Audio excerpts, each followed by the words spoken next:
Hello loyal fans and subscribers, ninamorifanboi here, ready to show my PBF Season 5 week, I completely forget the week, battle against Bren, coach of the Lacunosa Lucarios. Yeah, I've been a little out of touch with my weeks for a while, but hopefully it'll all sort out. Like, at the time I'm narrating this, I've actually gotten all my battles done, except one, which is versus Spazzy, who has about 5 battles to make up in like 3 days, but that's beside the point. This week against Bren, as you can see, he has Garchomp, Manaphy as his Zmon Victini, a ridiculous core right here, by the way, Whimsicott, Hitmonlee, Ditto, Mega Sharpedo, Garbodor, Electros, and Klinklang. So like I said, ridiculous core right here. 2 pseudo legendaries like Pixies, base 100s, nice Firewater, Grass, and Manaphy, Victini, Whimsicott, not to mention another Water and Mega Sharpedo, which I was all scared. Like, his whole team is threatening, so I'm pretty sure I had a difficult time building around this one, but this is actually what I came up with. Granbull, Impish, max defense, max HP. This was to take on Garchomp and I guess Mega Sharpedo, and maybe like Victini too, although I doubt I can take 2 V-Creates even at -1. AV Tangrowth with these 4 attacks, Giga Drain for, you know, his water types, Earthquake for Victini, Sludge Bomb for Whimsicott, and HP Ice for Garchomp. Blastoise with Protect, and then 3, you know, attacks. I didn't need max special attack, so I put the rest in defense to better take on Victini, so I could maybe come in like an extra time. Because this is my designated Victini switch. Scarf Machamp. I used this, I believe, one other time in the season. Was hoping to maybe catch Bren off guard with it. Scarf Guts, CC Ice Punch, Earthquake Heavy Slam. I had to go Jolly in order to outspeed something. I don't remember what.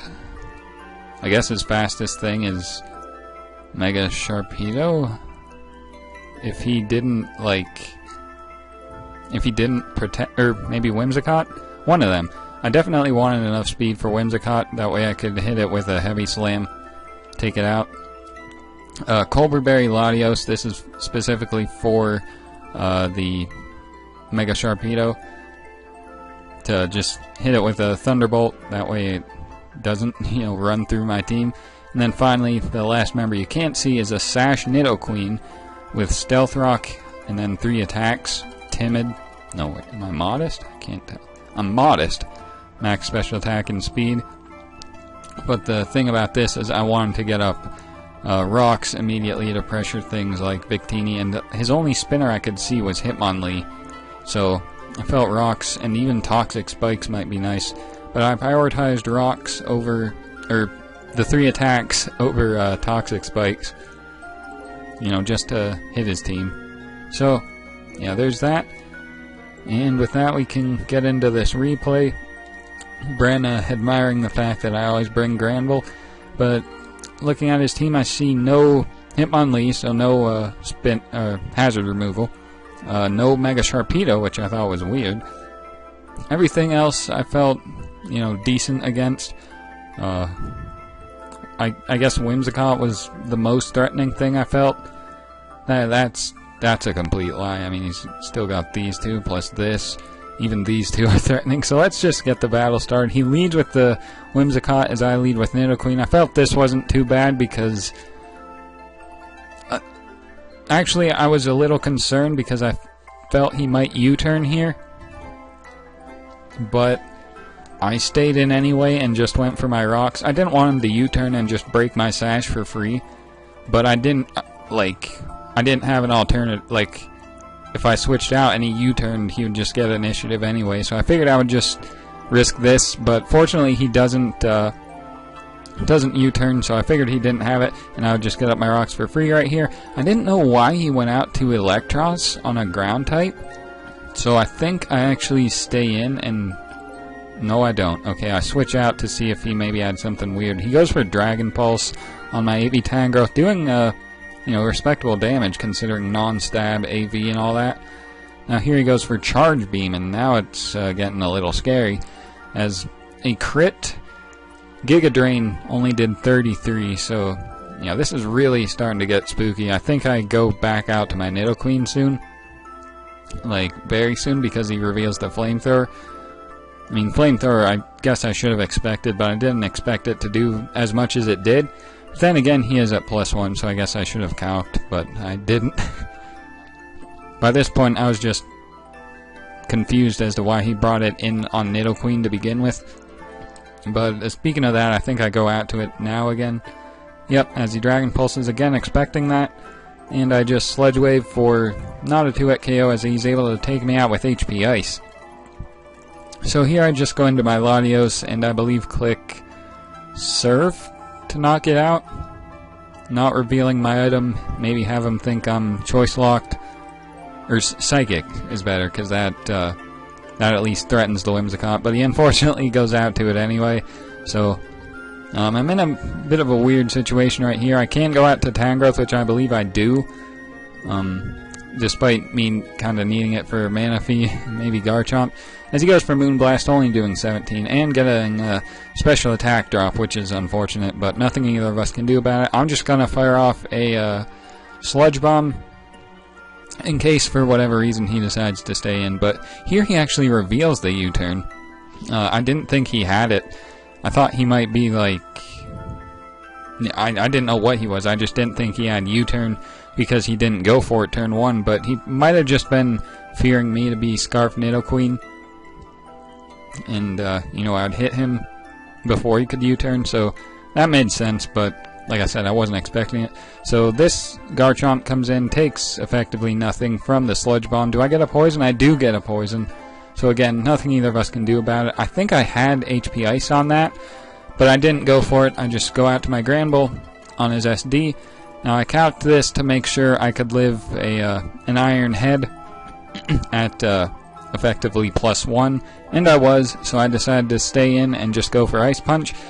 But Bren is real. He has Iron Tail, which he unfortunately misses, which is huge for him because I'm able to just take out his Garchomp right here with an Ice Punch for, a little bit of rough skin damage. Whereas, had he connected that, I think it definitely would have put me in range of the rough skin.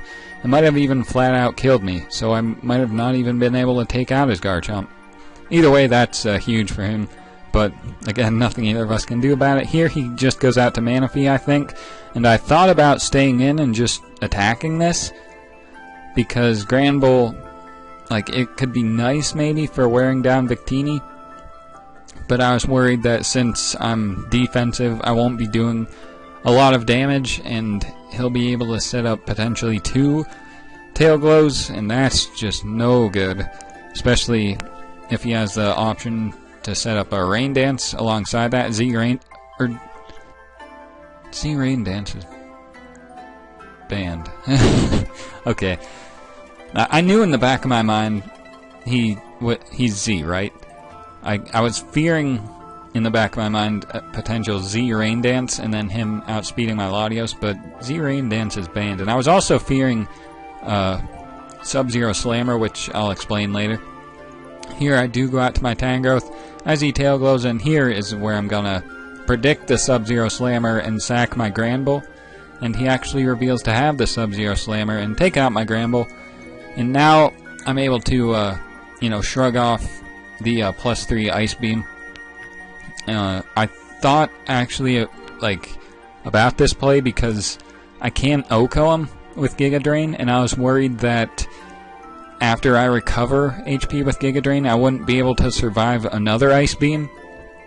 This, of course, was already after I brought in my Tangrowth. I'm like, wait, did I just mess up? But that's not what happens. As you'll see, he Ice Beams, and it only does 60, so I would have been able to do like this much damage and recover enough to survive another one. However, he unfortunately freezes me, and I effectively lose my Tangrowth right here because I can't switch anything into this Manaphy, so I basically just have to sack it right here. Now I go into my Latios, can't knock it out with a Thunderbolt or paralyze it, which means it's just unable to take it out with an Ice Beam.